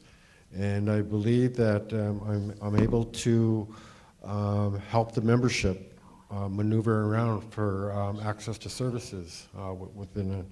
But I just really love the idea of helping our people. Thank you. Good evening. Thank you all for coming. My name is Sam Barnaby, and I'm running for the St. Ignatius at Large District. I'm running because of Skedliuk, Kakit Whitnam. They spoke to me in visions and dreams. The time has come. Our voices are going to be heard. Your voices. Get out and vote. Sam Barnaby for at large.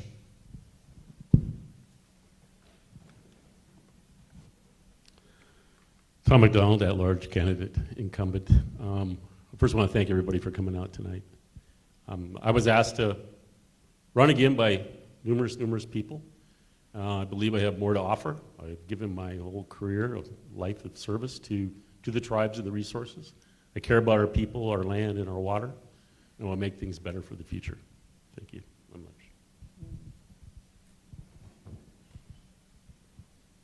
My name is Jamie Pluff, and I'm running for the Polson District. And I believe that the membership really needs to be a part of everything that goes on. I think that I am a person who will listen to you, truly listen to you, and take it back to the council for consideration, and also to the employees are important too, and we need to listen to what the employees as well have, because it's not the tribal council against the people. Jennifer Finley, Polson District. Every single tribal member, every single person who works for the tribe, every single person who doesn't work for the tribe, every single tribal member has an important purpose for the tribe and has unique and special skills that they can use to benefit all of us. Every single one of us matters. And I want to use my skills to benefit the tribe and what I know and what I know how to do. I've never abused drugs or alcohol, and I always show up for work and I do my job. Lemlemsh. Next question comes from Savannah out of Pablo District. She says, many young tribal members love our home, but feel we have to leave to get opportunities. What will you do to bring opportunities here so our next gens can grow, work, and raise families at home? Well, I think we're on the road to do that now. We're doing all the skills at the college. The college is bringing everything in their teaching of the students there. We got all the trade schools, and I think that's a very important part.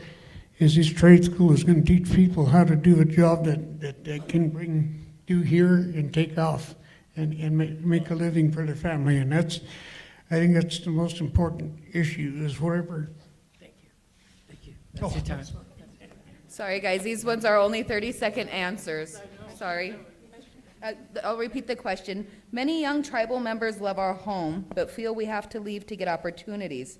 What will you do to bring opportunities here so our next gens can grow, work, and raise families here at home? Well, this institution, Salish Kootenai College, has a lot of opportunity, and I think more people need to take advantage of it. And I think the way to do that is provide no interest, low interest loans instead of an interest rate that goes into the future, and then you can't afford things. So people get deeper and deeper in debt. So I think it's important that we do that. I also like the trade idea too. I think we're doing that now, but we need all the trades: plumbing, electrical, all those. Would you like me to repeat the question? Yes. Many young tribal members love our home, but feel we have to leave to get opportunities. What will you do to bring opportunities here so our next gens can grow, work, and raise families at home? For these young people that love our home, we need to make sure that we have the opportunities for them. There are tons and tons of very smart, educated, talented young people. We need to make sure those opportunities are open for them, and wages. Give them a wage that they can live on and raise their family here. And then they, hopefully they don't have to leave. Yes, we as people, as council administrators, we really push education to the fullest. We do a lot for them. So when they're out there getting the education, you better believe it, I'll stand up for them people to come home. I'll find a job for them. Whatever it takes, there's people that retire. But anyway, yeah, I'll stand up for them. We have to. I think one of many solutions is to require our 8+ corporations to provide a plan to start recruiting tribal members. As we all know, many of our corporations, most of them are employed, or most of them have non-members employed by them.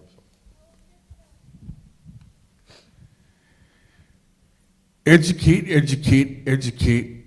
ourselves as tribal council members that you are our bosses. And in order for us to succeed, you have to help us succeed.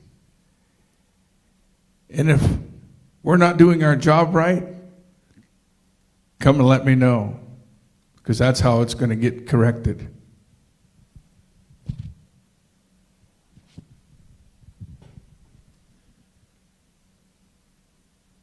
Repeat the question? No, I'm just joking. You know what we need to do is create jobs, right, for our people. So I would be buying every business that's profitable, trying to operate that way, looking for new opportunity in agriculture. We buy as much land as we can. We have farming operations. We have value-added products from our timber resources. Whatever it is, whatever we have, we need to use it to the fullest extent to provide jobs for our young people. I think that we have a lot of qualified young people, and I personally know somebody that has been wanting to come home, and he's very highly qualified, but has not been allowed. I think that we seriously need to stop the nepotism, stop picking who we want to go into jobs, and follow the policies that we have, because we have people that are qualified, and those young people have a lot to offer us. So I think that that's what we need to do. Let's look at tribal student loan forgiveness for people who come back and work for CSKT. And also, CSKT desperately needs a property management division. So we can create dignified, affordable housing for workers, not just low-income people, but people with higher incomes, because the inventory here is almost non-existent. We need places for people to come back and live with dignity. Our people deserve the level of housing, dignified housing.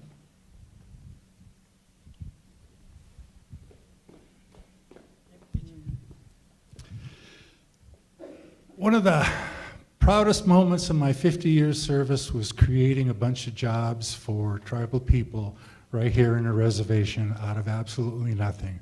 No natural resources, nothing other than what we could think about. That's SNK Technologies, an IT and aerospace company. If I could build that 25 years ago, as a kick-ass Salish and Kootenai tribes, we can do any damn thing we want worldwide for our kids.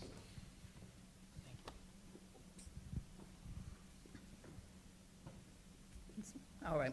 We had so many questions come in, it was hard to figure out what do we even put out here. So thank you guys, everyone, for submitting your questions. Sorry we can't get to all of those. We've got one more question, and then we'll have some time for a meet and greet. But let's go on to the next question. It comes from Sam from Arley. How big of a role do you feel the Culture Committee should have in council decisions? Currently, our Culture Committee is an advisory group, and I believe that's probably something that could be a little more incorporated into the council, so we have more decisions based on culture and tradition. And so I think that's an important part of it. I went to an elders meeting today, and by the grace of God, Martin always reminds me that it's time to go. But yeah, I think it's very important that we listen to our elders.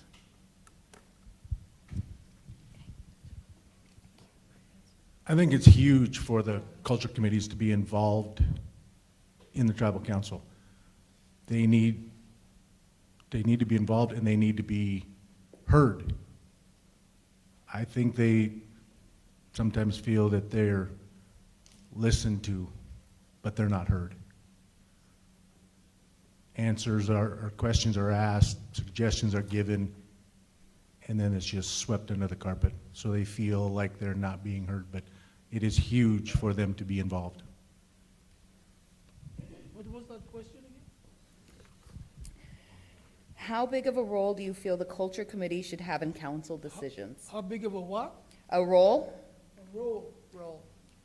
How big of a role? Well, you look at the org chart, you have the council and you have the culture committees right beside them. So that should say a statement right there. Very involved in decisions. That's why they come to the culture committees to ask and present, and you get answers from them. But take them more serious. Thank you. Can you repeat that, Danielle? Yes. How big of a role do you feel the culture committee should have in council decisions? I believe in the past, the council has looked to both culture committees as an advisory group on some of the most important projects that have been on the reservation. And not only the culture committees, but all of our disciplines, our natural resources disciplines and others. But yes, they're extremely important, and we do listen to what they have to say.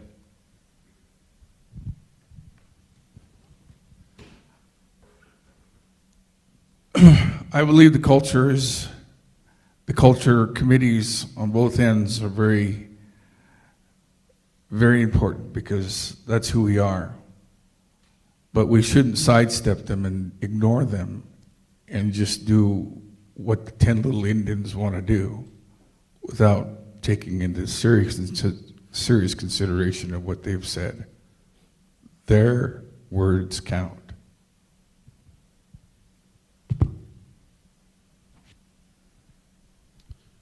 Current situation with the culture committees is that they're advisory. When we were in the Constitutional Review Committee scenario 30 years ago, what we promoted at that point in time was to mandate a representative from each culture committee to be present at every council meeting and to provide advice at the moment when there wasn't unanimous decisions. So if there was difficulty in council making a decision, right then, live, they could go right to a couple of representatives from each committee and ask for the assistance. I can follow up on that because that's kind of what I was going to say. When we go back to traditional government, as remember somebody said, we had chiefs and that were part of that. Right now, council members go to the elders committee meetings each month sometimes, and sometimes the departments go and inform them about what's going on. We need North and South representatives at council meetings every day that they can go back to the culture committees and inform them about what's going on. There are so many people in our tribe, especially young people, who are desperate for culture, who really need a sense of belonging. I would like to see the council empower the culture committees more to go out into the community more, increase their budgets, and give them more staff to do more community outreach, to bring the language to more people, to bring the culture to more people, because that's what people are really desperate for. That's what's going to help people's hearts. Limlish.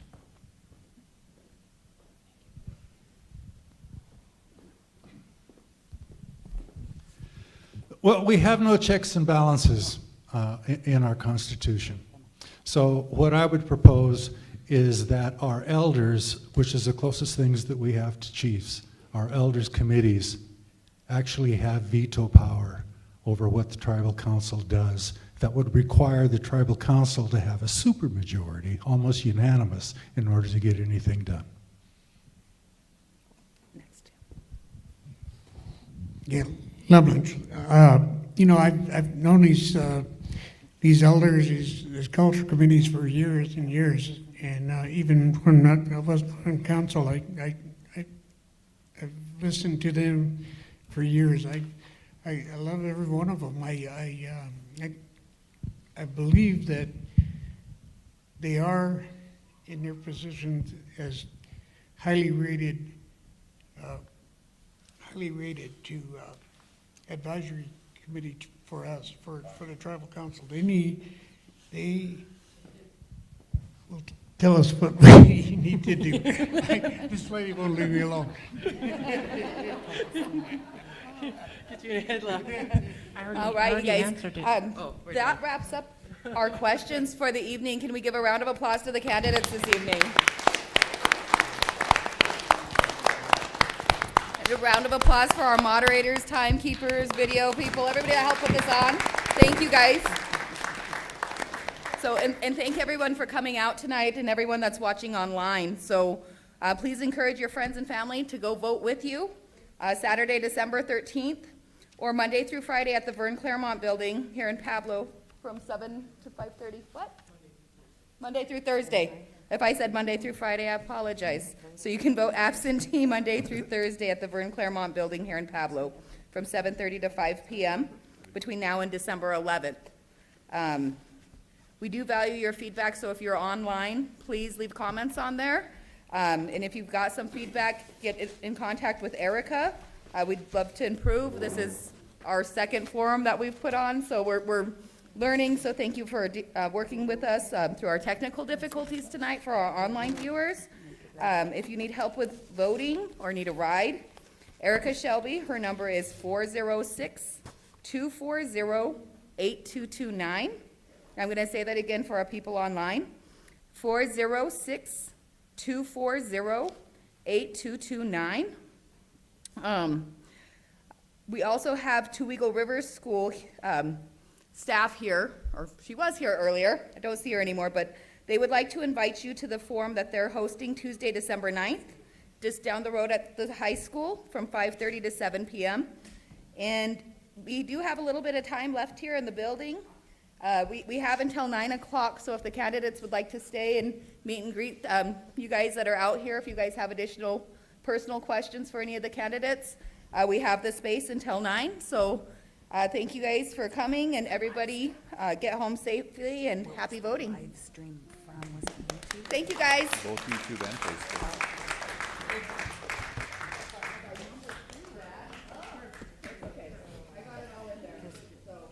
There's no walk-off music. Our camera guy, he did some pretty good camera work. I says to Erica, I said,